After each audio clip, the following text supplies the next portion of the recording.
नमस्कार, हमारे चैनल कहानी अनकही में आपका स्वागत है। हमारी कहानी का शीर्षक है चार बेटों की माँ।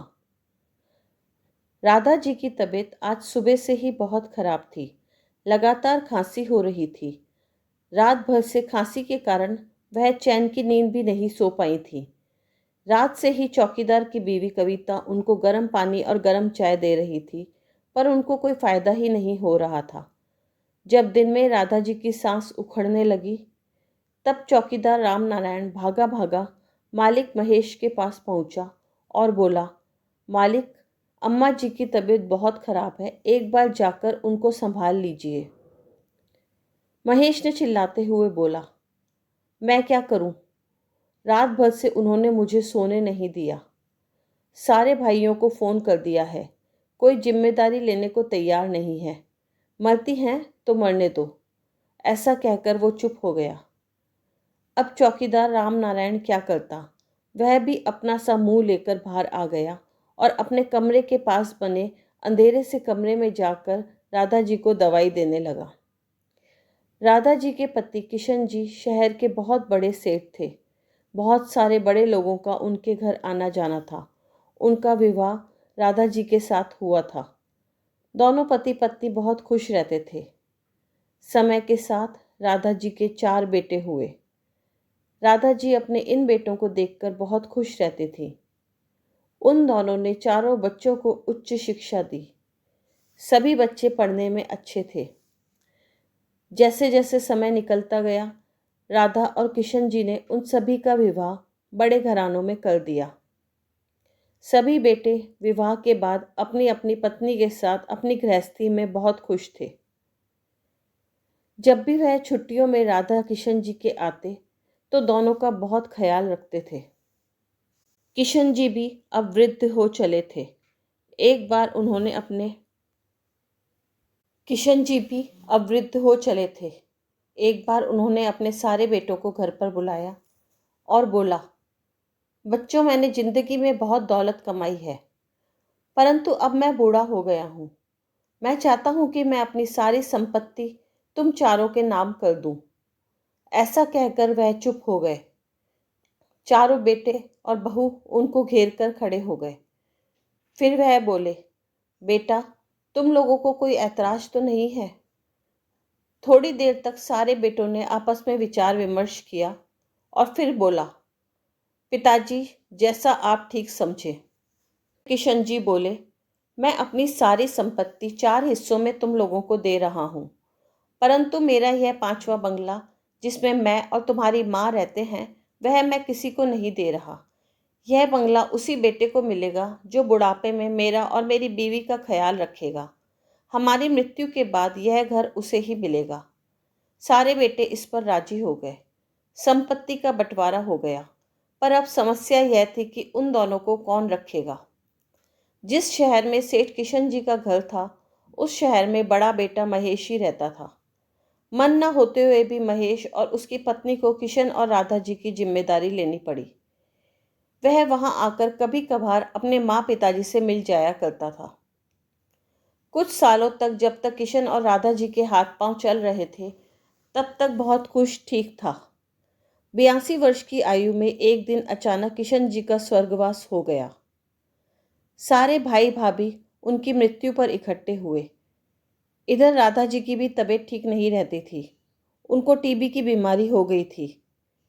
महेश ने 12 दिन तक मेहमानों के जाने का इंतजार किया और जैसे ही सारे मेहमान घर से विदा हुए, उसने तीनों भाइयों और सारी बहुओं को ड्राइंग रूम में बुलाया और बोला, मैंने पिताजी और माताजी की 6 साल बहुत सेवा करी है। अब मैं माताजी की सेवा नहीं कर सकता। वैसे भी इनको टीबी की बीमारी हो गई है। अब तुम लोग इनको संभालो। उसकी बात सुनकर दूसरा बेटा सुरेश बोला, भैया, आपको पता है मैं मुंबई में रहता हूँ और मेरे अपार्टमेंट में अम्मा को रखने की जगह नहीं है। मैं वहाँ इनको कहाँ एडजस्ट करूँगा। तीसरा बेटा दिनेश बोला, भैया, मैं वैसे ही दिल्ली रहता हूँ और हम दोनों पति पत्नी जॉब करते हैं। हमारे तो बच्चे भी हॉस्टल में हैं। हम कैसे माता जी को रख सकते हैं।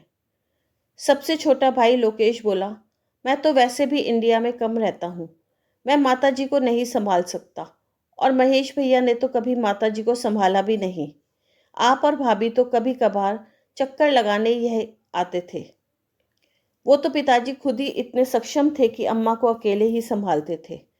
वह बोल भी गए थे कि यह 5वां बंगला उसको ही मिलेगा जो माताजी को संभालेगा। अब उन 4 भाइयों के लिए माताजी को रखने की समस्या आ गई थी।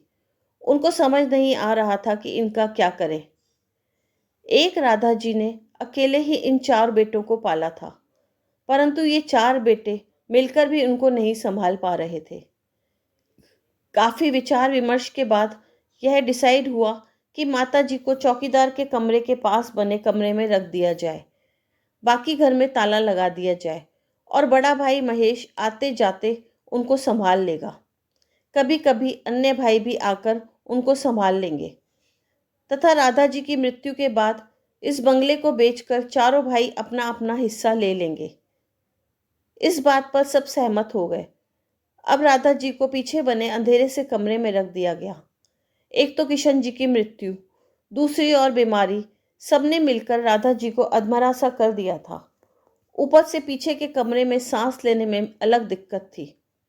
किशन जी ने सारी उम्र राधा जी को महलों की रानी बनाकर रखा था, पर नालायक बेटों ने जीवन के अंत समय में उनके लिए एक हवादार कमरा भी नहीं छोड़ा था। सभी वहां से अपने अपने घर रवाना हो गए।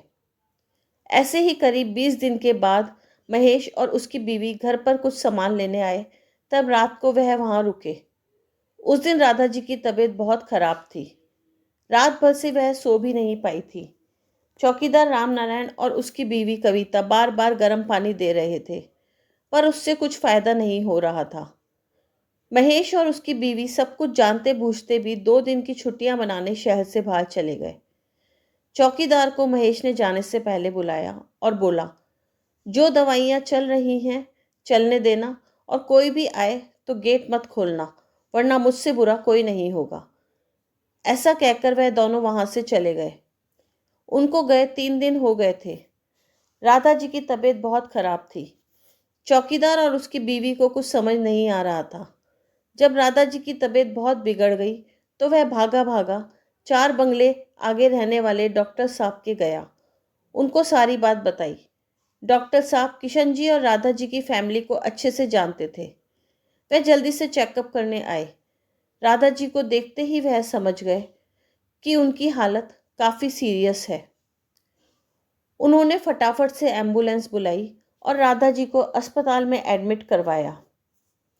चौकीदार से सारी स्थिति जानने के बाद उन्होंने पुलिस को खबर करी। पुलिस जल्दी ही एक्शन में आ गई। अगले ही दिन मीडिया और अखबार में यह खबर फैल गई कि इतने बड़े सेठ किशन जी की बीवी को उनके 4 बच्चों ने मिलकर अंधेरे घुटन वाले कमरे में रखा हुआ था और सेवा की जगह वह अपने हॉलीडे बनाने निकले हुए थे। अगले दिन ही पुलिस ने चारों बेटों को गिरफ्तार कर लिया। इधर चौकीदार राम नारायण और उसकी बीवी कविता अस्पताल में तन मन से राधा जी की सेवा करते रहे। करीब 10 दिन बाद राधा जी की तबीयत में थोड़ा सुधार हुआ। तब पुलिस और मजिस्ट्रेट उनका बयान लेने आए। राधा जी ने उन्हें जवाब दिया, मैं हमेशा से 4 पुत्र होने का गर्व करती थी। मैं सोचती थी कि यह चारों मेरी बहुत सेवा करेंगे, परंतु मैं बहुत गलत थी। पिछले 2 महीनों से तो इन लोगों ने मेरा जीवन नरक कर दिया था। अगर चौकीदार नहीं होता तो मैं शायद मर चुकी होती। मैं अपने बच्चों पर कोई केस नहीं करना चाहती। इनको भगवान अपने आप सजा देगा। साथ ही मैं अपना बचा हुआ जीवन चौकीदार राम नारायण और उसकी बीवी कविता के साथ अपने 5वें बंगले में गुजारना चाहती हूँ, ताकि मेरी मृत्यु के बाद मैं अपना बंगला इन दोनों भले मानस को दे सकूं और चैन की नींद सो सकूं। ऐसा कहकर वह चुप हो गई।